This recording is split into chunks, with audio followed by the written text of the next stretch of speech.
서울의 현재 기온은 30.6도입니다. 지금까지 아나운서 박노원이었습니다. KBS 제1라디오 4시 경제뉴스를 마칩니다. 지금 시각 4시 10분입니다. KBS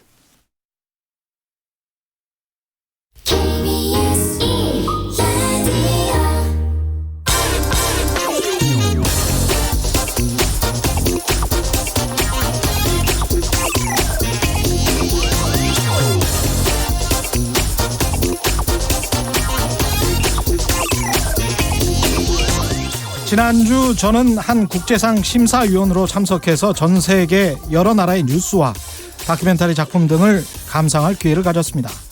거기 나온 한 나라의 이야기가 눈에 띄더군요. 하루에 평균 15명이 납치된다. 1년이면 한 나라에서 5,000명이 납치가 된다. 납치가 조직 범죄자들의 주요 비즈니스가 됐다. 납치된 사람들은 가족의 형편에 따라 100만 원 정도, 또 최대 많게는 15억 원 정도 몸값을 내야 풀려난다. 돈을 내지 않으면 당연히 살해당한다. 이를 제지해야 할 경찰의 월급은 고작 한 달에 $2, 2,000원 정도로 궁핍해서 일부 경찰은 오히려 납치범들과 협잡을 한다. 갱단들이 장악한 도시는 공포에 젖어 저녁 9시도 안 돼 95%의 술집, 상점들이 문을 닫는다. 끔찍하죠? 이 나라 지난해 경제 성장률이 마이너스 18%였고요. 사실상 무정부 상태에서 식량난, 고물가에 지친 수십만 명의 난민들이 이웃 나라로 피신하고 있습니다. 이 나라 남미에 있는 베네수엘라인데요. 요즘 우리나라 언론, 정치인들도 이 나라를 많이 거론합니다. 한국이 이 나라처럼 되어가고 있다고 일부 말하는 사람들이 있습니다. 한국이 베네수엘라처럼 되고 있다고요? 올해 아무리 못해도 2% 안팎의 경제성장률, 디플레이션이 걱정될 정도의 안정된 물가, 세계 최고 수준에 치한 그렇게 수출이 급락했다고 하는데도 올 상반기 20조 원 정도의 무역 흑자를 기록한 400조 원 정도의 외환 보유고를 자랑하는 한국을 세계 최빈국 중 하나이자 사실상 무정부 상태인 나라와 비교하는 게 타당한가요? 그럼 전혀 타당하지 않은데도 일부 언론, 정치인들이 계속 이런 주장을 펼치는 이유, 의도, 그건 뭘까요? 설마 그렇게 돼야, 그렇게 되는 것처럼 선동하고 그렇게 사람들이 믿어야 내가 정권을 잡을 수 있다, 내 편이 정권을 잡을 수 있다, 그렇게 생각하는 것은 아니겠죠? 그렇지는 않으리라 믿습니다. 여러분도 대한민국 국민이지 않습니까? 안녕하십니까. 세상에 이익이 되는 방송 최경영의 경제쇼 출발합니다. 오늘의 경제 퀴즈입니다. 최근 일본의 반도체 소재 수출 규제가 일파만파 커지고 있습니다. 이번에 아베 총리가 우리나라를 대상으로 반도체 소재에 대해서 규제에 나선 배경 중에 하나로 이거 정치적 이유가 거론되고 있죠. 특히 2주 앞으로 다가온 이 선거입니다. 이 선거에서 개헌이 가능한 의석수 확보가 쉽지 않자 아베 총리가 반한 감정을 부추겨서 우파의 결속을 노리고 있다. 그래서 이 카드를 꺼내들었다는 분석도 나오고 있습니다. 일본 국회를 구성하는 양원 중에 하나입니다. 이번에 선거하는 곳이죠. 상원에 해당하는 의원들을 뽑는 이 선거는 무엇이라고 하는지 정답을 아시는 분은 짧은 문자 50원, 긴 문자 100원에 정보 이용료가 부과되는 샵 9730, 샵 9730번으로 문자 보내주시기 바랍니다. 콩과 마이크는 무료고요. 정답 보내주신 분들 가운데 5분 선정해서 화장품 세트 보내드리겠습니다.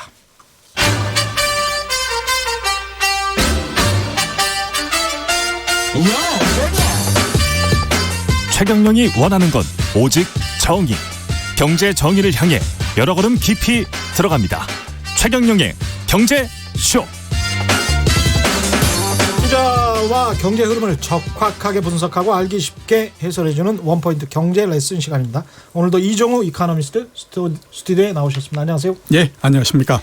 그리고 오늘은 특별히 최경영의 경제쇼에 활력을 불어넣어줄 보조 MC 한 분 모셨습니다. 크서방으로 유명하신 분이죠. 네, 크서방으로 아는 분들이 많더라고요. 미국에서 온 방송인 크리스 존슨 씨 나오셨습니다. 안녕하세요. 네, 반갑습니다. 그 서방은 어떻게 해서 생긴 돌멩인가요? 크스방은요 예. 자연스럽게 장가 가면서 그냥 그쪽 그 처가댁에서 발음을 크서방은 이렇게 해야 되는 겁니까? 크서방 이렇게 해도 되죠? 크스방 예. 크서방. 예. 알았어 발음하시면 되고요. 예. 네 반갑습니다. 경제쇼 나오니까 예. 영광이고요. 예. 아까 그 우리 전문가랑 얘기하고 있는데 예. 그 국적이 다르지만 같은 동네에서 예. 오랫동안 사셨다고 하더라고요. 예. 우리 종암동. 종암동에서 네. 성북구 종암동에서 맞습니다. 예, 성북구 종암동 주민들끼리 인사하십시오. 네. 안녕하세요. 안녕하세요. 예. 네. 몇 년도 사셨죠? 제가 초등학교 들어가기 전서부터 대학교를 나올 때까지니까 오래 25년 정도 살았고요. 고향이시네 거기가. 아. 예, 그 한국에는 본적 이런 거 있는데요. 네네. 제 본적이 그 종암동으로 돼 있습니다.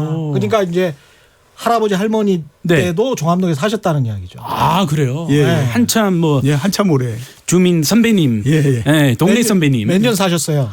저는 한 6년밖에 안 살았어요. 6년. 오래 사셨습니다. 그래도. 그 정도면. 종암동이면. 외국 사람 치고는 오래 산 편이죠. 저도 그쪽에서 학교를 다녀서 그쪽 분위기 잘 알고 있습니다. 아, 예, 고려대. 예. 참 훌륭하신 분. 예. 훌륭하지는 않습니다. 아, 예. 영광입니다.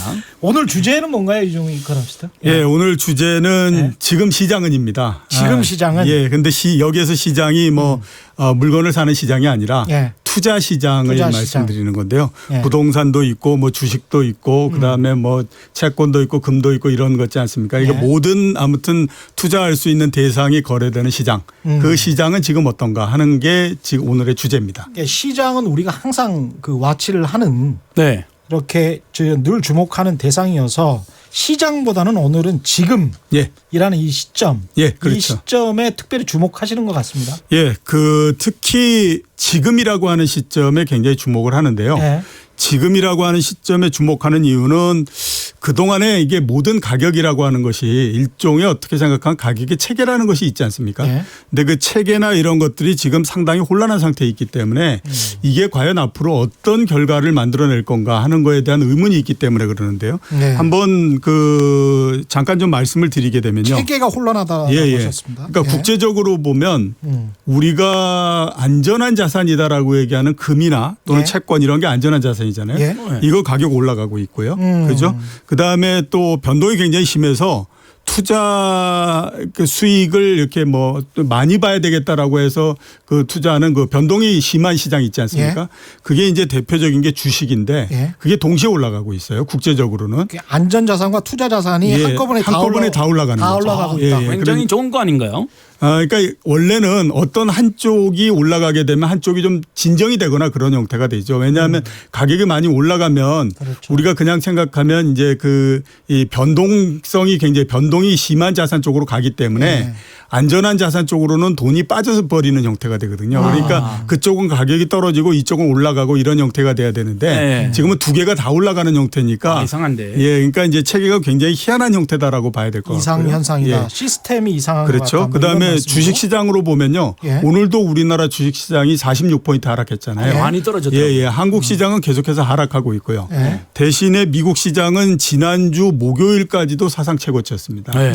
예. 호황이에요. 예. 원래 2000년서부터 우리 시장하고 선진국 시장이 같이 움직이는 것이 일반적인 형태였는데 예. 지금은 정반대 형태로 움직이고 있으니까 그것도 굉장히 불균형한 거죠. 예, 그다음에 또 채권 금리 이런 거를 보면 예. 금리는 또 굉장히 많이 내려가고 있어요. 예. 그래서 미국은 경제가 좋다라고 하는데 왜 이렇게 금리가 내려가고 예. 있을까라고 하는 부분들이 있고 예. 그다음에 최근에 부동산에서 보면 이제 서울에 제일 처음에 재건축에서부터 시작했던 상승이 드디어 서울 전역으로 퍼졌다. 뭐 이런 얘기 하지 않습니까? 네. 도대체 경제가 나쁜 상태에서 어떻게 부동산이 계속 올라갈 수 있는 건지 이런 것들에 대한 의문이 있는 가운데서 지금 이런 그 가격 체계 이런 것들이 막 이렇게 꼬여가고 있는 상태이기 때문에요. 이 부분들을 한 번씩은 좀 짚어봐야 될 필요가 있다. 하나하나씩 정리를 해보면 안전자산과 투자자산은 반대의 성향을 보였는데 예. 그게 이상하게 같이 올라가고 있다. 예. 그다음에 미국 주식시장과 한국 주식시장은 동좌 현상이 그래도 꽤 있었는데 전혀 그렇지가 않다. 예. 그렇죠. 그다음에 채권 같은 경우도 경제가 좋은데 어떻게 금리가 예. 계속 이렇게 떨어질 수 있느냐. 그다음에 부동산 같은 경우는 경제가 안 좋은 상태인데 왜 다시 올라간다고 예. 하지? 예. 뭐 이런 의문점을 던져주셨고요. 네, 그렇죠. 집값이 좀 떨어져야 우리 집도 마련하고 할 텐데 예. 아직까지 그렇게 썩 좋은 소식 못 들었네요. 그렇죠. 크서방 같은 경우는 지금 미국 주식시장의 호황이라는데 네. 좀 투자해서 돈 좀 버셨어요? 미국 시장에서요? 예. 조금 벌었어요. 예, 조금. 아, 그러셨군요. 저는 사실 어릴 때부터 부럽습니다.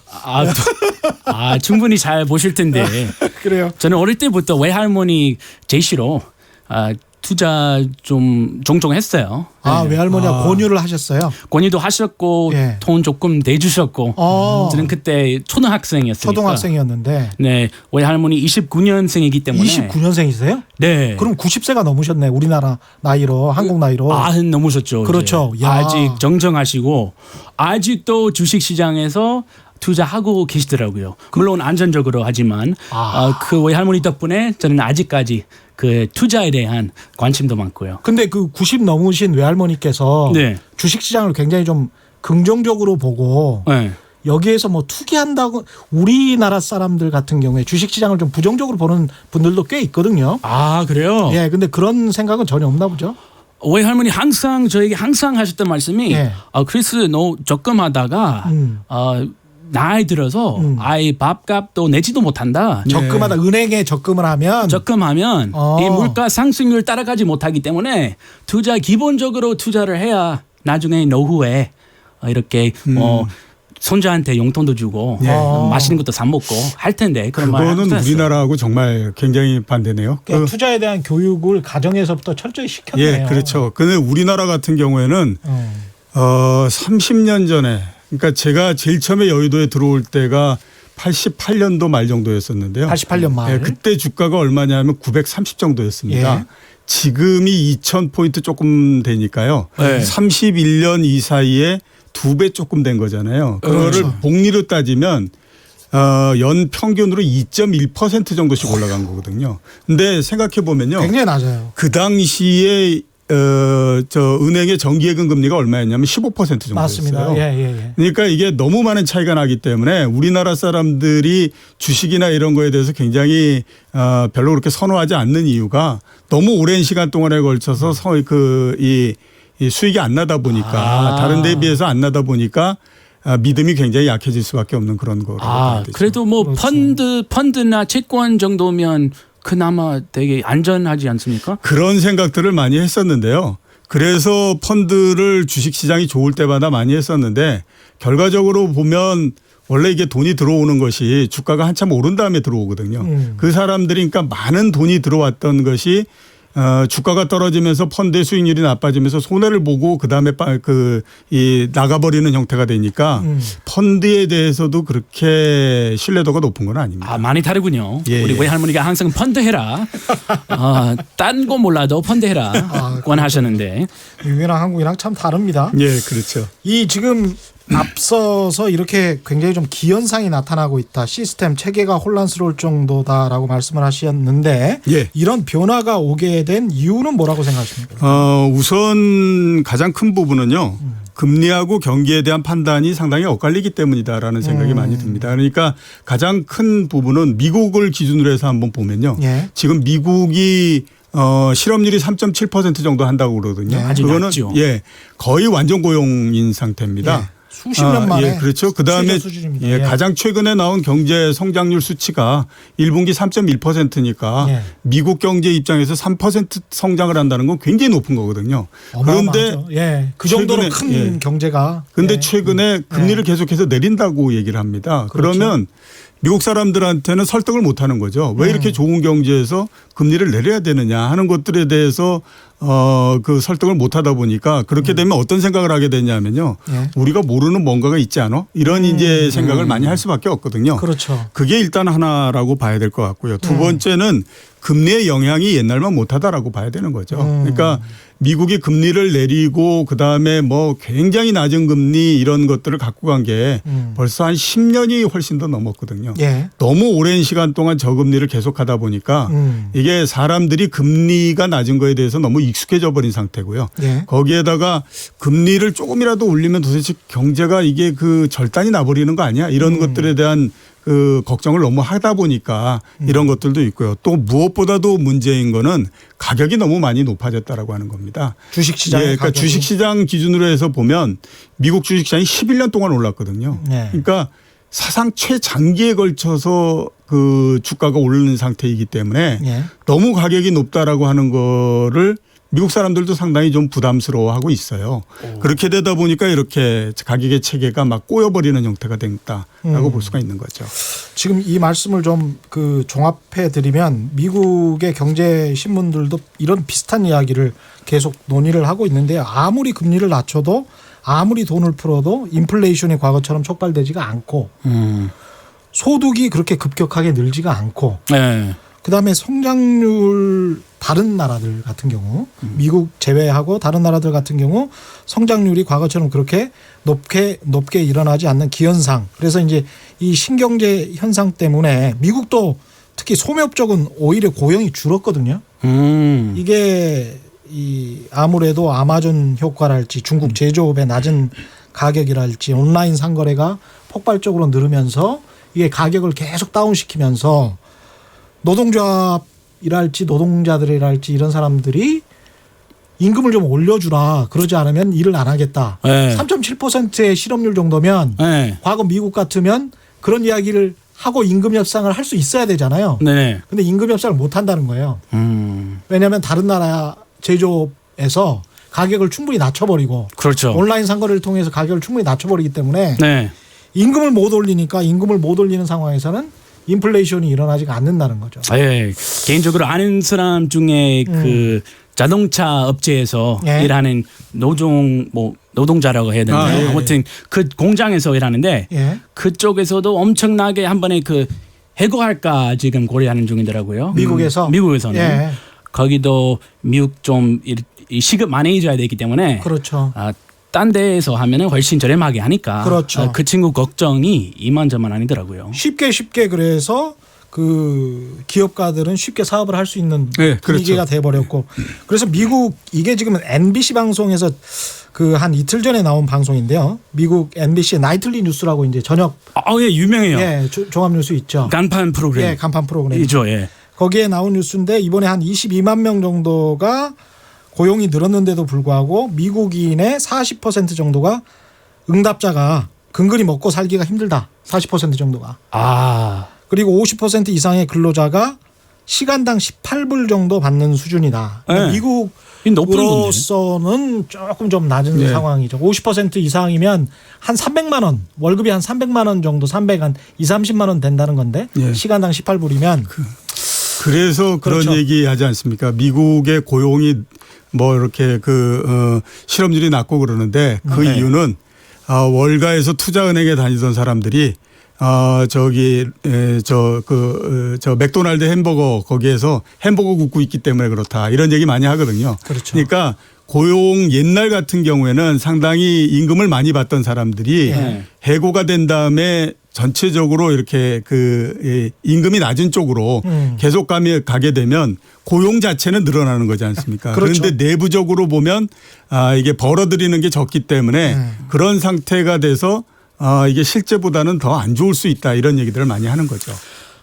이제 제가 자랐던 고향이 예. 캘리포니아 샌호세인데 산호제. 미국에서도 살기가 물가가 엄청난 비싼데요. 맞습니다. 근데 친동생이 아빠도 그 시골로 아이 귀농하셨고 친동생 혼자 덩그러니 지금 남아 있어요.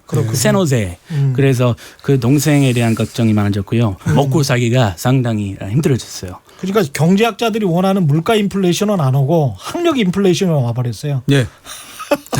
이 상황 자체가 이상하게 지금 꼬였습니다. 그래서 그 말씀을 지금 계속 하시는 건데 예. 부동산 주식시장 채권 그다음에 금 같은 안전자산 시장의 이야기를 하셨습니다. 근데 그것을 세부적으로 하나하나씩 좀 이야기를 좀 해 주시죠. 부동산 같은 경우는 어떤 기현상이 일어나고 있습니까? 네, 지금 우리나라에서 우리나라만 한정해서 말씀을 드리게 되면요. 예. 8개월 정도 가격이 하락을 했다가 예. 2% 정도 하락하고 그다음에 이제 6월 달에 어느 정도 바닥을 치고 그다음에 다시 6월 말서부터 예. 서울 전역의 아파트 가격이 조금씩 이제 상승을 하는 예. 그런 그 형태가 됐습니다. 그래서 앞으로 계속해서 상승을 하는 거 아닌가 이런 것들에 대한 이제 그 기대 이런 게 이제 상당히 많이 그 높아져 있는 상태다 이렇게 볼 수가 있죠. 이제 와서 왜 상승하고 있죠? 그 이렇게 볼 수가 있는 거죠. 그러니까 전체적으로 작년 중반 그러니까 이 6월 초까지 그러니까 그 작년 중반까지 해서 9월 달 정도까지지 않습니까? 그때까지 가격이 3년 정도에 걸쳐서 올랐거든요. 그렇게 되다 보니까 사람들은 조금만 가격이 멈춰섰다라고 하게 되면 이게 또 올라가는 거 아니야? 이런 이제 기대를 계속 하기 때문에요. 그러니까 심리. 예, 그렇죠. 그 부분이 지금 이제 상당히 많이 작동을 했다라고 봐야 될 것 같고 또 하나는 이제 거래가 상당히 안 되면서 올라가는 것이기 때문에 이런 부분들도 또 어느 정도는 역할을 했다 이렇게 볼 수가 있습니다. 그 이전에 이제 지난주에 나오셨죠. 이광수 의원 같은 경우는 거래가 이제 별로 안 되는 상황이어서 이렇게 급작스러운 심리로 움직이는 부동산 시장 굉장히 조심해야 된다 이런 이야기는 하셨긴 했습니다만 부동산 시장이 그래서 완전히 턴어라운드라고 해야 될까요? 이렇게 회복이 됐다. 그래서 가격 상승 쪽으로 가고 있다라는 데에 대해서는 전문가들의 의견이 반반인 것 같습니다. 엇갈리는 것 같습니다. 어떻게 보십니까? 저는 그럴 가능성은 그렇게 높지 않다라고 일단 생각합니다. 몇 가지 이유를 들 수 있는데요. 먼저 첫 번째는 뭐 말씀하셨던 것처럼 그런 거래 부분입니다. 6월 달에 서울 전체 아파트가 1,103채 거래가 됐거든요.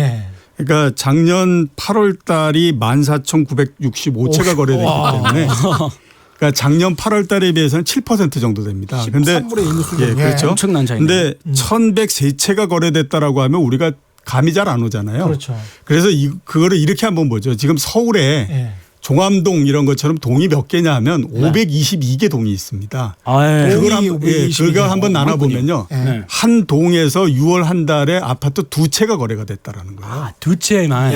그러니까 거의 거래가 없었다라고 볼 수가 있지 않습니까? 거의 없군요. 그런 상태가 되면 그 급매물 한번 나오면 가격 굉장히 내려가는 거고요. 급매물 한번 해소되면 그다음에 굉장히 많이 올라가는 거고 이런 형태가 되는 거거든요. 이걸 가격이라고 시장 가격이라고 말하기가 좀 힘든 상황이죠. 그렇죠. 그런 상태이기 때문에 이게 이제 뭐 정확한 가격이냐 이런 것들에 대해서는 얘기가 나올 수밖에 없고요. 그다음에 또 하나 지금은 어떻게 생각하면 기대가 조정되는 상태인데요. 원래 가격이 붙어 있는 것 모두는 가격이 떨어질 때 일직선으로 떨어지지 않습니다. 한번 떨어졌다가 쉬었다가 다시 내려갔다가 뭐 이런 과정을 겪는데 만약에 부동산 가격이 6월 달 정도서부터 올라가고 뭐 이렇게 한다라면 그 전에 8개월 동안 상승했던 건 1차 그 떨어졌던 건 1차 하락이고 혹시 2차 하락이 있을 수 있는데 만약에 2차 하락이 있다라고 하면 2차 하락이 1차 하락보다 훨씬 무섭다라고 하는 거죠. 이런 그 전례가 있는데요. 금융위기 이전 우리가 그 가격 많이 올라갔지 않습니까? 그래서 그 막 그 당시에 난리가 아니었던 거였는데 그때 집값이 피크를 언제 쳤냐 하면 2006년도 12월 달에 쳤습니다. 그랬군요. 그리고 8개월 동안 대략 한 2.2% 정도 떨어졌고요. 다시 올라가서 거의 그거를 회복을 했어요. 그리고 나서 금융위기가 나가지고 막 오르가락 내리락 했다가 그다음에 진짜로 떨어지기 시작한 건 금융위기에서 모두 다 벗어나고 난 2010년도서부터거든요. 맞습니다. 그때에서부터 3년 동안에 걸쳐서 얼마나 정도 떨어졌냐면 강남 지역의 아파트가 평균적으로 10% 정도씩 떨어졌어요. 맞습니다. 그러면 평균 10%가 떨어지면요. 개별 아파트별로는 거의 30%씩 막 떨어지고 이러거든요. 맞습니다. 호가별로 가면. 그런 건데 지금 이번이 과연 그럼 두 번째 하락이 올 거냐.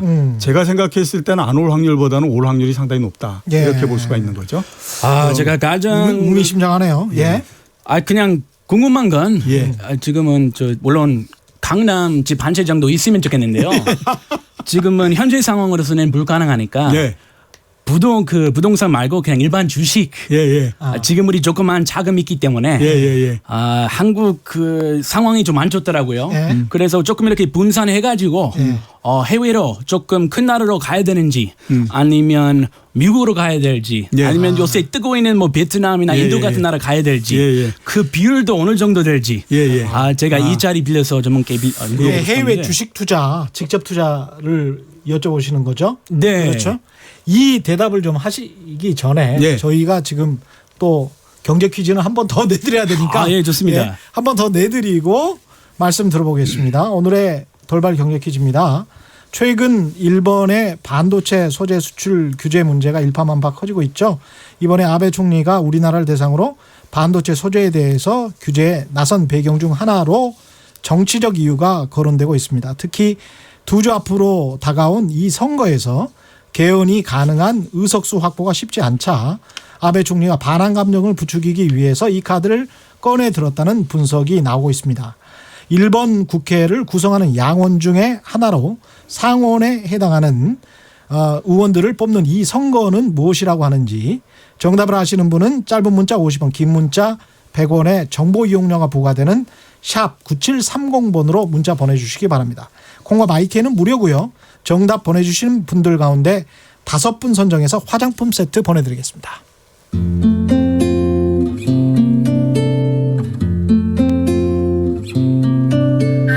진실탐사 엔터테이너 있는 대로 닦아 최경영 기자의 경제쇼 주말판 한 주간의 경제 이슈를 완전 재미있게 풀어드립니다. 7월 13일 토요일에 찾아갈게요. 기다려요. 완전 재미있으시죠? 최경영의 경제쇼. 힐링이 예, 돼요. 힐링이 되죠. 네. 예. 최경영의 경제쇼 많이 들어주이소. 유튜브 팟빵 파티로도 들으실 수 있으니까요. 많이 시청 청취해 주시기 바랍니다. 지난주에는 출연자들이 전부 양심적인 사람만 출연한다고 해서 그러시더니 계속 선전을 해야죠 우리가. 예. 예. 주식시장 같은 경우 지금 이야기 예. 하셨는데 특히 해외 주식시장 물어보셨어요. 어떠십니까? 그러니까 뭐 가장 큰 해외 시장이 역시 네. 이제 미국하고 네. 그다음에 뭐 유럽 시장 뭐 이런 데지 않습니까? 접근하기도 가장 쉽고요. 제 생각으로는 지금은 좀 안 하셨으면 좋겠다라는 생각이 들고요. 안 했으면 좋겠다. 예. 그다음에 하고 있는 것도 좀 줄였으면 좋겠다라는 생각이 그래요? 듭니다. 미국 사람도요? 예. 그렇죠. 이게 왜 그러냐면 다른 것보다도 앞에서 제가 말씀드렸던 것처럼요. 미국 시장은 11년째 올랐습니다. 주가 굉장히 많이 상승을 했고요. 네. 사상 가장 최장기에 걸쳐서 지금 오른 그 상태거든요. 근데 지금 정도의 주가가 된 게 언제냐면요. 작년 초에 됐습니다. 그러니까 거의 한 1년 반에 걸쳐서 옆으로 지금 이렇게 가고 있는 상태인데 그 얘기는 과거하고 다르게 미국도 전체적으로 아무튼 그 주가가 높은 거 이 부분에 대해서 굉장한 부담을 느끼고 있기 때문에 이거를 어지간해서는 지금 뚫고 가지 못하고 있는 상태다라고 봐야 될 것 같거든요. 그러니까 그 세상에서 제일 큰 악재는 뭐냐면요. 그 어떤 것보다도 가격이 높다라고 하는 것이 가장 큰 악재입니다. 네. 그래서 이게 만약에 한번 흔들리기 시작하면요. 굉장히 큰 폭으로 많이 떨어질 가능성이 있기 때문에 이런 부분들을 한번 조심을 하셔야 된다라는 생각이 들어요. 그럼 그래서 뭐 미국 말고 좀 다른 제가 예. 고려하고 있는 나라들 신흥 국가들이나 앞에서 말씀하셨던 게 이제 뭐 중국도 있고 특히 베트남 네. 이런 얘기 많이 하시잖아요. 인도. 베트남 경제에 대해서 우리가 확신할 수 있습니까? 그다음에 베트남 경제에 대해서 우리가 굉장히 잘 많이 알고 있을까요? 전문가시니까 또 우리보다 더 많이 알 것 같아요. 그러니까 이렇게 말씀을 드릴 수 있을 것 같은데요. 미국이 해외 투자를 개인들이 하고 한 것이 굉장히 오랜 시간 전서부터입니다. 그러니까 뭐 지금서부터 따지면 거의 7, 80년 전서부터 해외 투자를 하고 했었거든요. 네. 자, 그때서부터 한번 보시게 되면요. 신흥국의 경제 성장률이 선진국보다 높다라고 하는 것은 전부 다 알려져 있는 거잖아요. 그렇죠. 그렇게 되면 미국의 많은 투자자들이 신흥국 쪽에 많은 펀드나 이런 쪽에 투자를 하고 했을 거지 않습니까? 네. 남미든 아시아든 이렇게 했을 텐데 주류는 그게 아니고요. 그 해외 특히 신흥국에 투자하는 그 펀드나 이런 것들은 극히 소수거든요. 왜 그렇게 됐냐 하면요. 일단은 안정적이지 못하다라고 하는 부분들이 있고 맞습니다. 그다음에 또 성장이 높아서 주가가 올라갈 가능성이 있는 반면에 그 어떤 위험이 그 돌발적으로 발생할 가능성이 굉장히 높기 그렇죠. 때문에 그렇거든요. 그런 면을 생각해 보시면 이게 과연 좋은 투자처인가 하는 것들에 대해서는 의문을 가질 수밖에 없습니다. 그래서 제가 봤을 때는 신흥국은 신흥국대로 선진국은 선진국대로 각기 가지고 있는 약점들이 상당히 있는데 그 약점이 지금은 조금 좀 상당히 커진 상태이기 때문에 전체적으로 좀 줄이는 게 낫다라는 생각을 저는 갖고 있습니다. 안정적으로 꾸준히 올랐던 주식시장은 미국 빼고는 유럽 정도 빼고는 그렇게 많지는 않은 것 같습니다. 아까 우리 주식시장도 지난 30년 동안 2.2%밖에 안 올랐으면 제가 알고 있는 통계로는 미국 주식시장 같은 경우 S&P 500 같은 경우 한 12% 정도 네, 그렇죠. 연평균 이게 한 100년 동안 12% 오른 거면 연평균 계속 그렇게 오른 거예요. 엄청난 거죠. 그러게요. 예, 엄청난 건데 그렇죠. 한국의 주식시장은 전혀 지금 그렇지 않단 말이죠. 네, 거의 한 30몇 년 동안에 걸쳐서 별로 그렇게 오르지 못한 상태니까요. 제가 신입사원 들어왔을 때 주가하고 임원이 됐을 때 주가하고 똑같았습니다. 김미영 님이 이런 말씀하셨네요. 국내도 안 좋고 해외도 안 좋으면 도대체 어디에 투자해야 하나요? 제 말이에요. 인도는 괜찮지 않나요? 인컴 펀드 같은 거 가입해야 하나요? 이렇게 물어보시죠. 굉장히 적극적이신 분이네요. 예. 어디에다 투자해야 되느냐. 지역만으로 쭉 해서 보게 되면요. 그래도 단기적으로는 약하고 어쩌고 할 가능성은 있어도 오히려 해외 투자보다는 국내 투자가 더 낫다라고 말씀을 드리고 싶은데요. 그거는 지금 국내에 투자하고 있고 예. 그중에 종목 좀 안 되는 게 상당히 많더라고요. 예. 그럼 종목 하나만 이렇게 조금 찝어서 추천해 주신다면. 잠깐만, 굉장히 당황스러운데요. 지금 저 공영방송에는 그런 말씀하시면 안 됩니다. 그래요. 네. 뭐 4차 산업 혁명이 이런 것 뭐 괜찮은지 인공지능이나 뭐 로봇 같은 거. 업종으로는 생각해 보실 수 있겠습니까? 아니 뭐 30년 전서부터 계속 뭐 투자하면 좋아? 이렇게 갈 때 삼성전자 투자하면 좋아? 이런 얘기 했었거든요. 근데 대부분 그 얘기를 듣고 나면 대부분 하는 얘기들이 있습니다. 그건 나도 아니까 다른 거 없어? 이런 얘기를 했었는데요. 결과적으로 보면 30년 동안 삼성전자 주가가 100배가 올랐습니다. 그렇죠. 그러니까 그때 알았으면. 예, 그렇죠. 미국도 지금 그냥 투자를 했으면 엄청난 부자가 됐을 텐데요. 그러니까 지금 미국도 보시면요. 아마존이나 뭐 이런 데 굉장히 많이 올라가지 않습니까? 미국 사람들 아마존 모르는 사람 아무도 없거든요. 그러니까 그렇게 그거 하시면 되고요. 그다음에 뭐 앞에서 제가 국내가 그나마 낫지 않겠느냐라고 말씀드린 거는 뭐 다른 것보다도 우리나라 시장은 미리 많이 내려왔잖아요. 그렇죠. 그러니까 가격이 많이 낮다라고 하는 거는 상황이 나쁘게 발생을 한다라고 하더라도 그거에 대해서 견딜 수 있는 힘이 어느 정도는 좀 있다라고 봐야 되기 때문에 그런 면에서 지금 굉장히 많이 오른 해외 주식, 해외 펀드 이런 거 하는 것보다는 오히려 국내에 있는 그런 것들이 오히려 좀 더 낫다 이렇게 볼 수가 있는 거죠. 가격적인 측면에서 계속 그렇죠. 접근을 하고 계십니다. 그 미국 월스트리트저널에서 최근에 난 기사에서 역사적으로 이런 증거를 하나 보여줬습니다. 지난 7차례 금리 인하 국면에서 채권보다 주식이 더 수익률이 좋았다. 그래서 금리 인하를 곧 미국도 할 것 같고 한두 달 안에 한국도 거기에 동참할 가능성이 굉장히 높아졌습니다. 이런 상황에서 채권 시장은 충분히 지금 강세를 보여왔죠. 몇 년 동안. 주식으로 이동을 해야 되나? 이런 생각도 가질 수 있을 것 같은데 어떻게 생각하십니까? 이동을 이번에는 좀 안 하는 게 좋겠다라는 생각이 듭니다. 계속 비관적이십니다. 주식시장에. 조금 이렇게 전체적인. 강력하게 추천이 들어왔으면 너무 이렇게 본진도 뽑고 갈 텐데. 그러니까 왜 제가 그 말씀을 드리냐면요.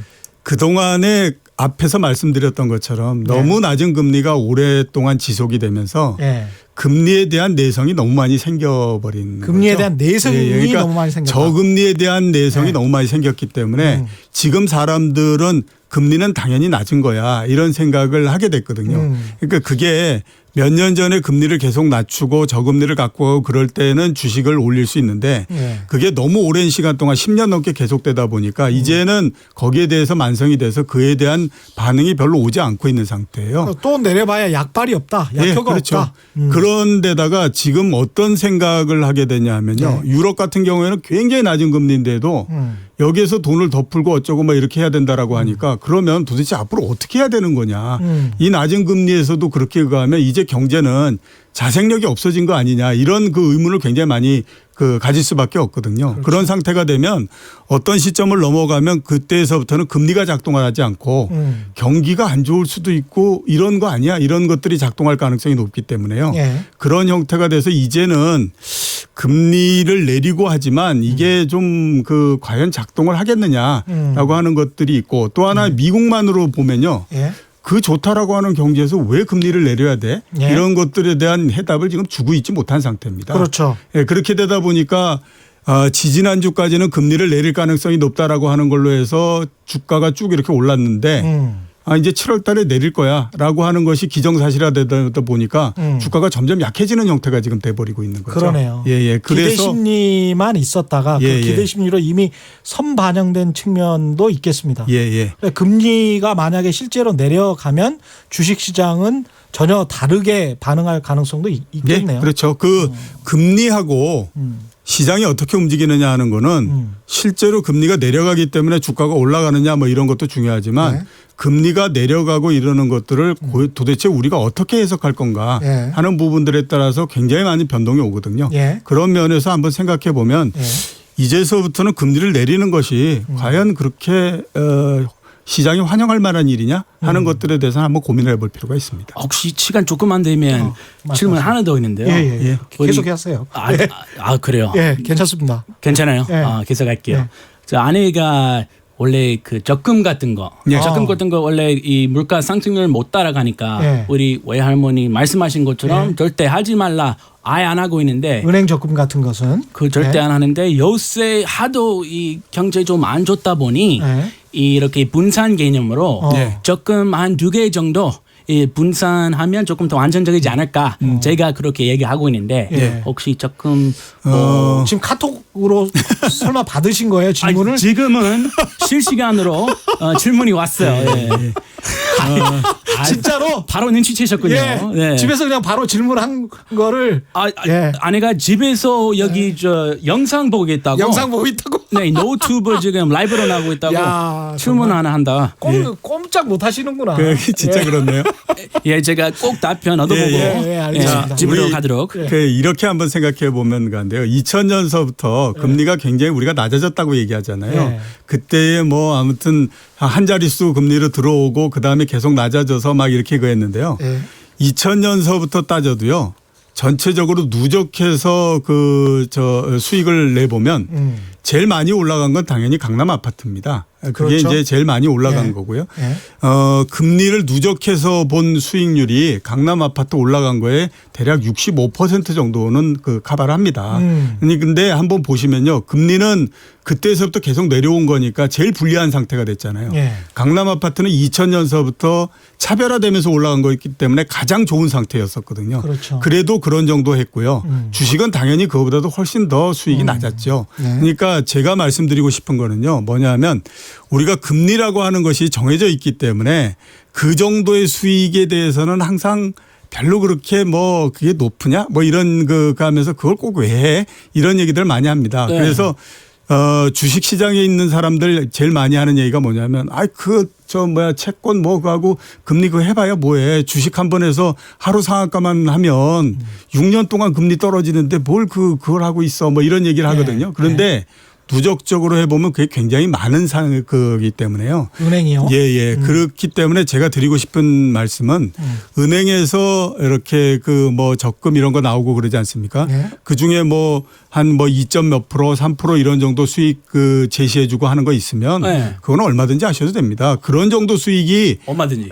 우리나라에서 앞으로 그런 정도 수익이 나는 이 상품이나 이런 것들은 그렇게 많지 않기 때문에요. 그럼 하시면 굉장히 좋은 거죠. 2.0 넘으면 그럼 얼마든지 하라. 이 예, 말씀이시죠? 2.5 뭐 이런 정도 나오는 거 있거든요. 예. 그런 거 정도 하시면 충분히 됩니다. 예, 집에서 잘 들었을 것 같고요. 2.5% 정도 넘는 많은 그리고 안전한 은행 예, 적금이나 그렇죠. 예금들이 예. 있습니다. 그리고 은행 지금 현재 상태가 연체율이 지난번에도 말씀하셨지만 한 0.4% 정도밖에 안 되거든요. 그래서 한국의 은행들이 주요 은행들이 부도날 가능성은 거의 없다고 보셔도 되는 거죠. 0.4%면 무지무지하게 낮은 거죠 지금 가계 대출에 대해서. 네. 예, 그래서 지금 상황은 상당히 안정적이기 때문에 네. 예, 대출 2.5% 정도면 괜찮은 것 같습니다. 제가 보기에도. 네. 잘 참고하겠습니다. 예. 이 지금 강남 아파트 주식 이렇게 말씀을 하셨는데 지금 투자자분들이나 청취자분들한테 드리고 싶은 말씀이 저는 이런 것도 좀 있어요. 그러니까 70년대 강남 아파트를 과연 상상을 했겠는가? 강남 아파트가 40년 후에 이렇게 많이 올라갈 것이라고. 예.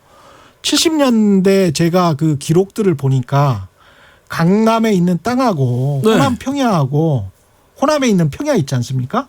지금 정읍이나 뭐 이런 것들도 아 정읍. 예. 저 전북에. 예, 논이나 밭이랑 네. 가격이 비슷하거나 낮았어요. 강남이 더. 아 그때 강남이 다 고구마 밭으로 예, 그렇죠. 배밭이고 뭐 상황이죠. 이랬으니까요. 그러니까 아 정읍보다. 그렇죠. 그러니까 농업 사회였거든요. 70년대에는. 네. 지금은 이제 한국이 공업 사회고 정보화된 사회잖아요. 근데 앞으로 되는 우리나라의 사회가 어떤 사회가 될지 40년 후에 우리가 잘 모르잖아요. 아 전혀 예상 그렇죠. 못하죠. 예. 그런 상황이라 미래를 예측하기가 굉장히 힘들기 때문에 어떤 주식을 어떤 뭐 종목을 또는 어떤 채권을 어떻게 해야 된다 이렇게 확정적으로는 어떤 전문가도 말하기는 힘들다 뭐 예, 이렇게 그렇죠. 말씀드리는 게 제일 맞을 것 같습니다. 아 오늘 당장 제 안목을 조금 길러가지고 예. 예. 미리 보는 능력 생겼으면 좋겠는데. 채권이랑 이제 금 같은 안전자산 쪽 이야기를 좀 해주셔야 될 것 같은데요. 예. 예, 그걸 좀 정리를 좀 해주시죠. 채권부터. 채권부터 한번 말씀드리게 되면요. 네. 최근에 아무튼 뭐 금리가 굉장히 많이 떨어졌습니다. 예. 우리가 생각할 수 없는 수준까지도 지금 굉장히 많이 내려왔는데요. 예. 우리나라 같은 경우에도 3년짜리 그 국채가 우리나라의 대표 금리거든요. 예. 대표 금리가 1.4% 정도니까요. 우리나라 지금 한국은행에서 정하는 기준 금리가 1.75%잖아요. 그렇죠. 그거보다도 훨씬 더 낮게 내려왔으니까 예. 굉장히 낮고요. 예. 진짜 우리가 참 야 이럴 수 있나 이런 그 데가 독일 같은 경우가 10년짜리 국채가 마이너스 0.4%입니다. 예, 예. 그러면 10년 동안 금리 한 번도 안 나오고요. 그다음에 10년 후에 찾을 때 예. 내가 원금보다도 적게 찾는 거잖아요. 그렇죠. 그러니까 이게 도대체 있을 수 없는 일인데 이런 것들이 이제 계속되고 있는데 독일하고 일본이 지금 그런 예, 상황이잖아요. 독일하고 일본 그렇고 또 유럽의 여러 나라들이 거기에 참가하고 있습니다. 벨기에 같은 데도 마이너스로 이렇게 가고 있어요. 그래서 10년물 보니까 한국이 그래도 그나마 괜찮은 수준이더라고요. 그나마 좀 높은 그 그러니까 미국 빼고는 한국이 선진국 중에서는 그나마 괜찮은 수준이에요. 10년물 국채가. 거의 뭐 2위. 예, 그러니까 이게 너무 이렇게 정책적으로 금리를 낮게 갖고 가는 형태가 됐고, 예. 그 다음에 최근 들어서 세계 경제 국내 모두 다의 경제 구조에서 가장 큰 특징이 뭐냐면 저성장이 돼버린 형태입니다. 예. 지금 미국 경제가 1990년대 10년 동안 호황을 했었거든요. 예. 그리고는 이번 달로 해서 사상 최장기에 걸친 호황의 기록을 깼거든요. 예. 근데 90년대에 그 10년 동안 호황기 때 평균 성장률이 얼마였냐면 3.4% 정도였어요. 지금 10년 훨씬 넘게 성장을 했는데 평균 성장률이 얼마냐면 1.7%입니다. 그러니까 예. 성장률은 절반밖에 안 되는 거예요. 예. 그러니까 기간만 길어졌지. 그런 것처럼 전 세계 경제가 상당히 저성장 구조가 되다 보니까 예. 이런 상태로 해서 금리가 계속해서 지금 내려오고 있는 상태. 이렇게 볼 수 있는 거죠. 앞으로 그러면 금리 어떻게 될 거냐 한번 따져보면서 제 예. 생각으로는 짧으면 5년, 길어도 10년 내에 금리가 지금에서부터 크게 상승을 하거나 이럴 가능성은 그렇게 많지 않습니다. 앞으로 몇 년요? 5년 내지 10년. 아 그래요? 예, 예. 아. 그러니까 상대적으로 계속 저성장 구조가 계속 계속된다. 저성장, 저금리 그대로. 이런 구조. 예. 그렇게 되는 거고요. 이런 저성장, 저금리 구조가 되면 예. 여러 투자 자산들의 수익률이 전체적으로 다 낮아지는 형태가 될 수밖에 그렇겠죠. 없죠. 예, 예. 그렇게 이제 되고 있고요. 금은 최근에 가격이 상당히 많이 상승을 하고 있습니다. 예. 그래서 이거를 둘러싸고 굉장히 여러 가지 얘기들이 지금 많이 나오고 있는 상태죠. 예. 왜 금의 가격이 이렇게 올라가느냐 예. 뭐 이러면서 이제 그걸 하는데 예. 역시 가장 큰 부분들은 경제가 앞으로 나빠질 가능성이 있고 그다음에 특히 이렇게 장기간에 걸쳐서 경기가 굉장히 좋고 나면 90년대 오랜 시간 동안의 경제 호황의 끝이 그 2000년대 버블이 IT 버블이 터지고 이거였거든요. 예, 그렇죠. 그러니까 이게 혹시 그런 문제가 발생할 가능성이 없을까라고 하는 것 때문에 전체적으로 안전한 자산 이런 쪽으로 지금 흘러가고 있는 상태거든요. 그거의 가장 대표적으로서 지금 선택되고 있는 것이 금입니다. 그렇죠. 그래서 지금 가격이 많이 올라가고 있는 거라서 앞에서 제가 모두에 제일 처음에 말씀드렸던 것처럼 여러 가격 체계가 과거에 우리가 전통적으로 가지고 있었던 가격 체계하고 마구 뒤엉키는 형태로서 지금 진행되고 있다. 이렇게 볼 수가 있는 거죠. 시스템의 혼란 이야기하셨는데 그런 것들이 깊이 새겨봐야 될 그런 단어인 것 같습니다. 네, 오늘 말씀 감사드리고요. 지금까지 이종우 이코노미스트와 크서방 네. 크리스 존슨 씨와 함께했습니다. 잘 즐거웠습니다. 예, 감사합니다. 커피타임님은 안전자산으로 가상화폐 어떻게 생각하세요? 이랬는데 다음 주에 하실 거죠? 예, 다음 주 기대해 주시고요. 돌발 경제 퀴즈 정답은 참의원 선거였고요. 예, 저는 KBS 최경영 기자였고 내일 4시 10분에 다시 찾아뵙겠습니다. 지금까지 세상에 이익이 되는 방송 최경영의 경제쇼였습니다. 고맙습니다.